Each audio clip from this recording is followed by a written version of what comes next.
ನಮಸ್ಕಾರ. ಚರಿತ್ರೆ ಮತ್ತೊಂದು ವಿಡಿಯೋಗೆ ನಿಮಗೆಲ್ಲ ಪ್ರೀತಿಯ ಸ್ವಾಗತ. ರೋಚಕ, ರೋಮಾಂಚಕ, ಅವಿಸ್ಮರಣೀಯ, ಚೂರು ಲೇಟ್ ಆದರೂ ಭಾರತ ಇಂಗ್ಲೆಂಡ್ ಟೆಸ್ಟ್ ಸರಣಿ ಬಗ್ಗೆ, ಅದರಲ್ಲೂ ಕೊನೆಯ ನಿರ್ಣಾಯಕ ಪಂದ್ಯದ ಬಗ್ಗೆ, ಚಲದಂಕಮಲ್ಲ ಮೊಹಮ್ಮದ್ ಸಿರಾಜ್ ಪರ್ಫಾರ್ಮೆನ್ಸ್ ಬಗ್ಗೆ ನಾವು ಮಾತನಾಡಲೇಬೇಕು ಅಂತ ನಿಮ್ಮ ಮುಂದೆ ಬಂದಿದ್ದೀವಿ. ಒಂದು ಕಾಲದಲ್ಲಿ ಕ್ರಿಕೆಟ್ ಆಡುವ ಆಸೆ ಇದ್ರೂ ಕಾಲಿಗೆ ಶೂ ತೆಗೆದುಕೊಳ್ಳುವ ಶಕ್ತಿ ಇರದಿದ್ದ ಹುಡುಗ, ಮದುವೆ ಸಮಾರಂಭಗಳಲ್ಲಿ ಊಟ ಬಡಿಸ್ತಿದ್ದ ಹುಡುಗ, ಇವತ್ತು ಒಂದು ಕಡೆ ಲಂಡನ್ ಓವಲ್ ಗ್ರೌಂಡ್ನಲ್ಲಿ ಸಾವಿರಾರು ಬ್ರಿಟಿಷ್ ಹೃದಯಗಳನ್ನು ಒಂದೇ ಏಟಿಗೆ ಹೊಡೆದ್ರೆ, ಇನ್ನೊಂದು ಕಡೆ 140 ಕೋಟಿ ಜನಮನದಲ್ಲಿ ಮತ್ತೊಂದು ಬಾರಿ ಕುಣಿತ ಹಾಕಿದ್ದಾರೆ. ಅಸಲಿಗೆ ಮೊಹಮ್ಮದ್ ಸಿರಾಜ್ ಯಾರು? ಇವರ ಹಿನ್ನೆಲೆ ಏನು? ಕಿತ್ತು ತಿನ್ನುವ ಬಡತನದಲ್ಲಿ ಬೆಂದ ಹುಡುಗ ಭಾರತದ ಕ್ರಿಕೆಟ್ನ ಪ್ರೀಮಿಯರ್ ಫಾಸ್ಟ್ ಬೌಲರ್ ಆಗಿದ್ದೇಗೆ ಎಲ್ಲವನ್ನ ತೋರಿಸ್ತೀವಿ ನೋಡಿ.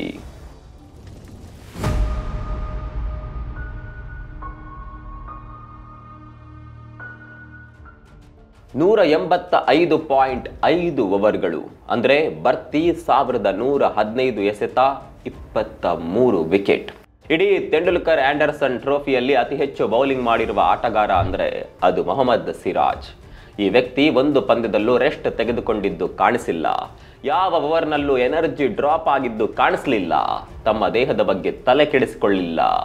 ದೇಹದ ಬಗ್ಗೆ ಕೇಳಿದಾಗ ನಾನು ನನಗೋಸ್ಕರ ಆಡ್ತಾ ಇಲ್ಲ, ದೇಶಕ್ಕೋಸ್ಕರ ಆಡ್ತಿದ್ದೀನಿ ಅಂದುಬಿಟ್ರು.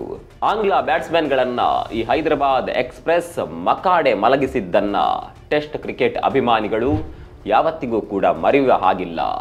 ಈ ಪಂದ್ಯದ ಸಿಚುವೇಶನ್ ಹೇಗಿತ್ತು ನೋಡಿ. 4ನೇ ದಿನ ಇಂಗ್ಲೆಂಡ್ ಬ್ಯಾಟರ್ಗಳು ಆಡ್ತಿದ್ದ ರೀತಿಗೆ ಭಾರತಕ್ಕೆ ಮುಖಭಂಗ ತಪ್ಪಿದ್ದಲ್ಲ ಅನ್ನುವ ಪರಿಸ್ಥಿತಿ ಇತ್ತು. ಇದೇ Mohammed Siraj Harry Brook catch ಹಿಡಿದು ಬೌಂಡ್ರಿ ತುಳಿದಿದ್ದು ಈ ಪಂದ್ಯದ ಬ್ಲಂಡರ್ ಅಂತ ಶಾಪ ಹಾಕಿಕೊಂಡವರು ಅದೆಷ್ಟೋ ಸೀನಿಯರ್ ಪ್ಲೇಯರ್ ಒಂದೇ ಕ್ಷಣದಲ್ಲಿ ವಿಲನ್ ಆಗಿ ಹೋಗಿದ್ರು. ಕಾರಣ ಹ್ಯಾರಿ ಬ್ರೂಕ್ರ ಬೀಭತ್ಸ ಶತಕ. ದಿನಪೂರ್ತಿ ಚಚ್ಚಿ ಕೊನೆ ದಿನಕ್ಕೆ ಕೇವಲ 35 ರನ್ ಮಾತ್ರ ಉಳಿಸಿದ್ರು. ಸಿರಾಜ್ ಅವತ್ತು ಕ್ಯಾಚ್ ಬಿಟ್ಟ ಭಾರವಾದ ಪಾಪ ಪ್ರಜ್ಞೆ ಹೊತ್ತು ಗ್ರೌಂಡ್ನಿಂದ ಹೊರನಡೀತಾರೆ. ದಣಿದ ದೇಹ ನಿದ್ದೆಗೂ ಜಾರುತ್ತೆ. ಮಾರನೇ ದಿನ 6 ಗಂಟೆಗೆ ಎದ್ದೇಳುತ್ತಾರೆ. ಗೂಗಲ್ನಲ್ಲಿ ಈಗ ನಿಮ್ಮ ಸ್ಕ್ರೀನ್ ಮೇಲೆ ಕಾಣ್ತಿರುವ ಫೋಟೋ ಡೌನ್ಲೋಡ್ ಮಾಡಿ ವಾಲ್ ಪೇಪರ್ ಹಾಕಿಕೊಳ್ತಾರೆ. ಫುಟ್ಬಾಲ್ ದಂತಕತೆ ಕ್ರಿಸ್ಟಿಯಾನೋ ರೊನಾಲ್ಡೋ ಫೀಚರ್ ಮಾಡುವ ಬಿಲೀವ್ ಅನ್ನುವ ಶಬ್ದದ ವಾಲ್ ಪೇಪರ್ ಅದು. ಬಿಲೀವ್ ಅಂದ್ರೆ ನಂಬು, ನಿನ್ನ ಕೈಯಲ್ಲಿ ಅದು ಸಾಧ್ಯ ಅನ್ನೋದನ್ನ ನಂಬು. ನಾವು ಯಾವುದನ್ನು ಬಲವಾಗಿ ನಂಬಿಕೊಂಡ್ರೆ ಅದು ಆಗ್ಬಿಡುತ್ತಂತೆ.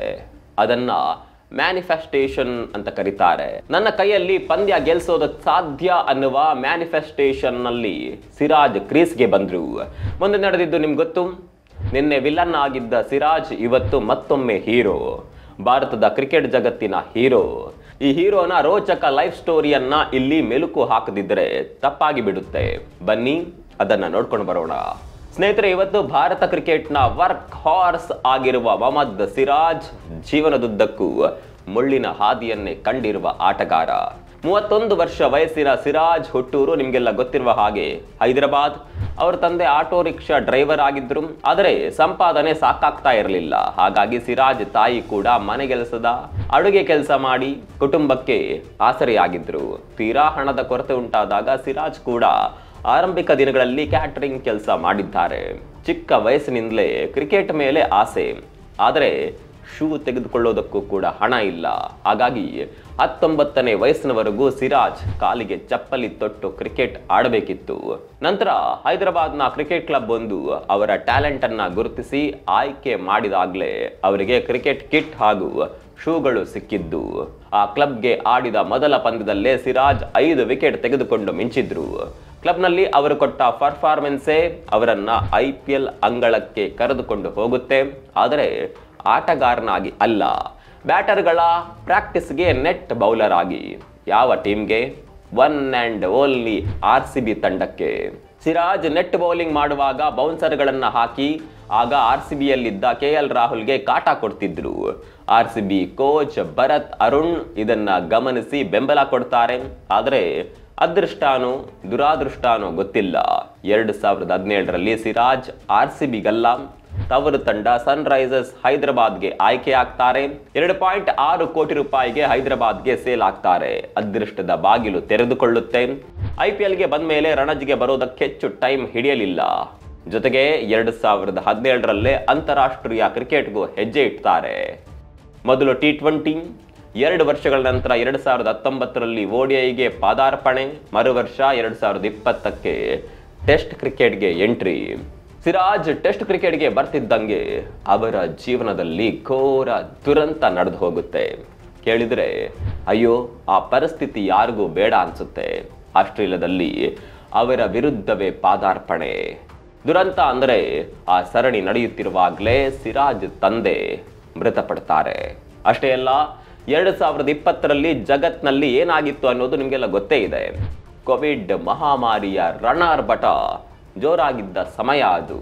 ತಂಡ ಆಸ್ಟ್ರೇಲಿಯಾದಲ್ಲಿರುತ್ತೆ. ಅದೇ ಟೈಮ್ಗೆ ಸಿರಾಜ್ ತಂದೆ ತೀರಿ ಹೋಗ್ತಾರೆ. ಇನ್ನೊಂದು ಕಡೆ ಟ್ರಾವೆಲ್ ಬ್ಯಾನ್, ಕಠಿಣ ಕೋವಿಡ್ ರೂಲ್ಸ್. ಸಿರಾಜ್ ತಮ್ಮ ತಂದೆಯ ಅಂತಿಮ ಸಂಸ್ಕಾರಕ್ಕೆ ಭಾರತಕ್ಕೆ ಬರೋದಕ್ಕೂ ಕೂಡ ಆಗೋದಿಲ್ಲ. ಆದರೂ ಕೂಡ ಸಿರಾಜ್ ಧೃತಿಗೆಡ್ಲಿಲ್ಲ. IPL ಇಂಟರ್ನ್ಯಾಷನಲ್ ಕ್ರಿಕೆಟ್ನಲ್ಲಿ ಕನ್ಸಿಸ್ಟೆಂಟ್ ಪ್ರದರ್ಶನ ಕೊಡ್ತಾ ಬರ್ತಾರೆ. 2018ರಲ್ಲೇ RCBಗೆ ವಾಪಸ್ ಬಂದಿದ್ರು. ಮೊದಲು ನೆಟ್ ಬೌಲರ್, ಆದರೀಗ permanent go to bowler. Power ಪ್ಲೇನಲ್ಲಿ RCB ಅಸ್ಥಿರವಾಗಿ ಬೆಳೆಯೋದಕ್ಕೆ ಶುರು ಮಾಡ್ತಾರೆ. ಸಿರಾಜ್ಗೆ ಅವಕಾಶಗಳನ್ನು ಕೊಟ್ಟು ಬೆಳೆಸಿದ ಕೀರ್ತಿ ನಾಯಕ ವಿರಾಟ್ ಕೊಹ್ಲಿಗೂ ಸಲ್ಲಬೇಕು ಅಂದ್ರೆ ತಪ್ಪಾಗೋದಿಲ್ಲ. ಸಿರಾಜ್ ಬೌಲಿಂಗ್ ನಲ್ಲಿ ಒಂದು ವಿಶೇಷತೆ ಇದೆ. ಎದುರಾಳಿ ಬ್ಯಾಟರ್ಗಳನ್ನ ದಿಕ್ಕು ತಪ್ಪಿಸುವ ತಂತ್ರ ಅಂತಾನೆ ಇದನ್ನ ಹೇಳಬಹುದು. ಸಿರಾಜ್ ರನ್ ಅಪ್ ಮಾಡುವಾಗ ಅಂದ್ರೆ ಬಾಲ್ ಎಸೆಯಲು ಓಡಿ ಬರುವಾಗ ಒಬ್ಬ ಎಡಗೈ ಬೌಲರ್ ಓಡಿ ಬರುವಂತೆ ಭಾಸವಾಗುತ್ತೆ. ಆದರೆ ಅವರೊಬ್ಬ ಬಲಗೈ ಬೌಲರ್. ಬ್ಯಾಟರ್ಗಳಿಗೆ ಅದೊಂದು ರೀತಿಯ ಸರ್ಪ್ರೈಸ್ ಎಲಿಮೆಂಟ್. ಸಿರಾಜ್ ಕ್ವಿಕ್ ಬೌನ್ಸರ್ಗಳನ್ನ ಎಸೆಯೋದ್ರಲ್ಲೂ ಎಕ್ಸ್ಪರ್ಟ್. ಇದೇ ಕಾರಣಕ್ಕೆ ಟೆಸ್ಟ್ ಹಾಗೂ ODIನಲ್ಲಿ ರೆಗ್ಯುಲರ್ ಬೌಲರ್ ಆಗಿ ಸ್ಥಾನ ಪಡೆದುಕೊಳ್ತಾರೆ. ಈಗ ಜಸ್ಪ್ರೀತ್ ಬೂಮ್ರಾ ಅನುಪಸ್ಥಿತಿಯಲ್ಲಿ ಅವರ ಸ್ಥಾನವನ್ನ ಅಚ್ಚುಕಟ್ಟಾಗಿ ನಿಭಾಯಿಸಿದ್ದಾರೆ. 3-1ರಲ್ಲಿ ಸೋಲೋ ಭೀತಿಯಲ್ಲಿದ್ದ ಸರಣಿ, ಆದರೆ 2-2ರಲ್ಲಿ ಡ್ರಾ ಆಗುವಂತೆ ಮಾಡಿರೋದು ಮೊಹಮ್ಮದ್ ಸಿರಾಜ್. ಭಾರತಕ್ಕೆ ಹೊಸ ಮಿಸ್ಟರ್ ಡಿಪೆಂಡೆಬಲ್. ಹೈದರಾಬಾದ್ನ ಗಲ್ಲಿಗಳಲ್ಲಿ ಹೊತ್ಕೊಂಡ ಕಿಚ್ಚು ಲಂಡನ್ ರಸ್ತೆಗಳಲ್ಲಿ ಬೆಳಕು ಹರಿಸಿ ಬಂದಿದೆ. ಮನಸ್ಸಿದ್ರೆ ಮಾರ್ಗ ಎನ್ನುವ ಮಾತಿಗೆ ಸಿರಾಜ್ಗಿಂತ ಉತ್ತಮ ಉದಾಹರಣೆ ಸಿಗೋದಿಲ್ಲ.